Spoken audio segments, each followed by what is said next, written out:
16 मार्च 2016 के दिन एक ऐसी खबर निकल कर आई जिसने पूरे अमेरिका को दहला दिया। एक ऐसी कहानी जिसको सुनकर हर वो शख्स जो नॉर्थ कोरिया जाने का सोचता है उसे डर तो ज़रूर लगता होगा। ये कहानी है ओटो वाम्बियर की, जिसको नॉर्थ कोरिया में एक कैदी बना दिया जाता है। इस केस की कुछ ऐसी बातें हैं जिस पर यकीन करना भी मुश्किल होता है। तो आखिर क्या है वो वजह जिसके लिए ओटो वाम्बियर को नॉर्थ कोरिया जैसी भयानक जगह पर अरेस्ट करके कैदी बना दिया जाता है। आगे बढ़ने से पहले प्रोजेक्ट एक्स चैनल को सब्सक्राइब कर लेटेस्ट वीडियो की जानकारी के लिए बेल आइकन ज़रूर दबा दें। तो जैसा कि हमने वीडियो की शुरुआत में बताया, ये कहानी है ओटो वाम्बियर की, जिसका जन्म 12 दिसंबर 1994 सिनसिनाटियो, ओहायो, यूएस में हुआ था। सिंडी और फ्रेड वाम्बियर के 3 बच्चों में सबसे बड़ा ओटो वाम्बियर बचपन से ही पढ़ाई में तेज़ और कई एक्स्ट्रा को करिकुलर में इंटरेस्ट रखने वाला ओटो वाम्बियर था। अपनी पढ़ाई यूनिवर्सिटी ऑफ वर्जीनिया में कर रहा था। 2016 में स्टूडेंट एक्सचेंज प्रोग्राम की वजह से हांगकांग में पढ़ने जाने वाला था। कई जगह घूमने का शौक रखने वाला ओटो वाम्बियर हांगकांग जाने से पहले नए साल के मौके पर नॉर्थ कोरिया में जाना चाहता था। हालांकि उस समय अमेरिका ने नॉर्थ कोरिया में घूमने जाने की चाह रखने वालों को साफ साफ एडवाइजरी भी दे रखी थी कि वहाँ मदद कर पाना बहुत मुश्किल होगा। पर ओटो इससे पहले क्यूबा जैसे अमेरिकी दुश्मन देश में भी जा चुका था, तो उसे लगा कि नॉर्थ कोरिया में जाने में भी कोई परेशानी नहीं आएगी। माँ बाप भी ओटो जैसे बच्चे को मना नहीं कर पाए। ओटो को पता चलता है China based company young pioneer tours के बारे में, जो कम पैसों में नॉर्थ कोरिया जैसी जगहों पर घुमाने का दावा करती थी, जिनका स्लोगन था, घूमिए एक ऐसी जगह जहाँ आपकी माँ नहीं चाहेगी कि आप जाएं। 29 दिसंबर 2015 को ओटो वाम्बियर बीजिंग से नॉर्थ कोरिया के लिए फ़्लाइट लेता है अपने टूर ग्रुप के साथ। उसके टूर ग्रुप में 10 और अमेरिकी थे। वहाँ प्योंगयांग में पहुँचते ही ओटो और उसके टूर ग्रुप के लोगों को कैमरे जब्त कर लिए जाते हैं और मोबाइल फ़ोन में क्या क्या है पूरी जानकारी ले डाली। न्यू ईयर के दिन प्योंगयांग किम इल संग स्क्वायर में पार्टी भी करते हैं। योंगकागडो इंटरनेशनल होटल में सब रुकते हैं। कुछ लोग फिर वापस बियर पीने चले जाते हैं और ओटो कहाँ गया किसी को पता नहीं होता।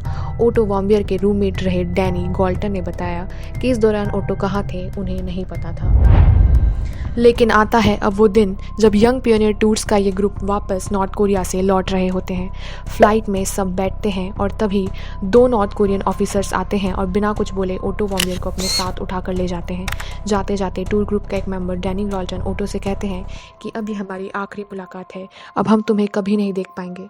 असल में डैनी गॉल्टन एक ब्रिटिशर थे। उन्हें लगता था कि ओटो एक अमेरिकी है, इसलिए उसे नॉर्थ कोरियन ऑफिसर थोड़ी परेशान करना चाह रहे हैं, इसलिए बात वो ओटो से मजाक में कह रहे होते हैं। पर उन्हें क्या पता था कि ये सच में उनकी आखिरी मुलाकात होगी। अब बस प्लेन भी नॉर्थ कोरिया को छोड़ने ही वाला था कि तभी एक नॉर्थ कोरियन ऑफिशियल आकर ये अनाउंस करता है कि ओटो की तबीयत बहुत ख़राब है, इसलिए उसे हॉस्पिटल ले जाया जा रहा है। प्लेन अब ओटो वाम्बियर के बिना ही चल दिया। अब आती है एक ऐसी खबर जिसे सुन के सबके होश उड़ जाते हैं। नॉर्थ कोरिया की कोरियन सेंट्रल न्यूज़ एजेंसी ये बताती है कि ओटो वाम्बियर को डिटेन किया गया है क्योंकि उसने नॉर्थ कोरिया के खिलाफ गलत काम किया है। नॉर्थ कोरिया शुरू के 6 हफ्तों तक पूरी तरह से साफ साफ ये नहीं बताता कि आखिर क्यों ओटो वाम्बियर को पकड़ा गया है। 29 फरवरी 2016 वो दिन जब एक प्रेस कॉन्फ्रेंस हुई जिसमें ओटो वाम्बियर ने एक स्टेटमेंट को पढ़ा और कहा कि उसने होटल में से एक रिस्ट्रिक्टेड एरिया में जाकर एक पोस्टर चुराने की कोशिश की थी। I understand the severity of my crime, and I have no idea what sort of penalty I may face. But I am begging to the Korean people and government for my forgiveness, and I am praying to the heavens so that I may be returned home to my family. मैं आपको बता दूं, वो poster एक propaganda poster था जिसमें लिखा था, let's arm ourselves strongly with Kim Jong ills patriotism. असल में नॉर्थ कोरिया में नॉर्थ कोरियन लीडर्स के पोस्टर से किसी भी तरीके का खिलवाड़ करना एक सीरियस जुर्म माना जाता है। ये खबर सुनते ही ओटो के माता पिता उस समय अमेरिकी प्रेसिडेंट ओबामा से गुहार लगाते हैं। वो चाहते थे कि किसी भी तरीके की नेगोशिएशंस अगर यूएस और नॉर्थ कोरिया के बीच में हो तो ओटो भी इसका हिस्सा बने, पर ऐसा नहीं होने दिया गया क्योंकि वो चाहते थे कि ओटो की सिचुएशन कैसी है बस उन्हें पल पल पता चलता रहे। फिर आता है वो दिन जिससे ओटो वाम्बियर के माता पिता का दिल दहल उठता है। 16 मार्च 2016 जब ओटो वाम्बियर को नॉर्थ कोरिया सुप्रीम कोर्ट ने नॉर्थ कोरिया के आर्टिकल 60 के तहत 15 साल के लिए हार्ड लेबर करने की सज़ा सुनाई। कोर्ट ने कहा कि ओटो वाम्बियर ने ये सब अमेरिका की नॉर्थ कोरिया की तरफ दुश्मनी की वजह से किया गया है, नॉर्थ कोरिया के लोगों की एकता को तोड़ने के लिए किया गया है। कोर्ट में 1 घंटे में ट्रायल ख़त्म कर दिया जाता है जिससे एक फुटेज भी दिखाई जाती है जिसके अंदर कोई शख्स पोस्टर निकालते नज़र आ रहा है। क्वालिटी फुटेज की इतनी ख़राब थी कि ये कहना मुश्किल था कि वो ओटो वॉम्बियर ही है, पर कोर्ट ने उसे ओटो वॉम्बियर ही माना। On the early morning of January 1st, 2016, I committed my crime of taking out the important political slogan from the staff-only area of the Angakto International Hotel, aimed at harming the work ethic and the motivation of the Korean people.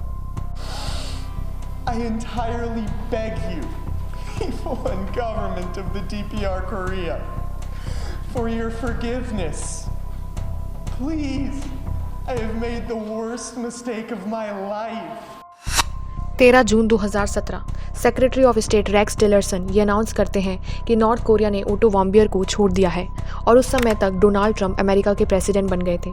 तो कहा जाता है कि auto वॉम्बियर को president Donald Trump की direction पर ही छोड़ा गया है। लेकिन अब ओटो वॉम्बियर अमेरिका आता है तो वो वैसा नहीं होता जैसा उसे होना चाहिए था। वो एक परसिस्टेंट वेजिटेटिव स्टेट में जा चुका था। वो सांस ले सकता था, पलकें झपका सकता था, पर हिल नहीं सकता था, समझ नहीं सकता था। नॉर्थ कोरिया ने बताया कि ओटो की ये दशा फूड बॉर्नी बॉट्यूलिस से हुई है और इसके बाद कोमा में जाने की वजह स्लीपिंग पिल्स हैं। उसे प्योंगयांग फ्रेंडशिप हॉस्पिटल में भर्ती भी रखा गया था। हालांकि अमेरिका लाए जाने के बाद मेडिकल टीम ने कहा कि टॉर्चर के साइंस तो नहीं दिख रहे हैं, पर साथ ही बॉट्यूलिस की तरफ इशारा करने वाला एविडेंस डॉक्टर्स को नहीं मिला था। ओटो के माता पिता का कहना था कि नॉर्थ कोरिया की किसी भी बात पर भरोसा वो नहीं करते हैं। वहीं दूसरी तरफ एक दिन ओटो के माता पिता रिक्वेस्ट करते हैं कि ओटो की अब फीडिंग ट्यूब को हटा दिया जाए। तभी कुछ घंटों बाद ओटो की डेथ हो जाती है। करीब 22 साल की उम्र में ओटो इस दुनिया को छोड़ के चले जाता है। इसके बाद ओटो वॉम्बियर का फ्यूनरल किया जाता है और उसे आखिरी बार अलविदा दिया जाता है। तो ये थी ओटो वॉम्बियर की कहानी।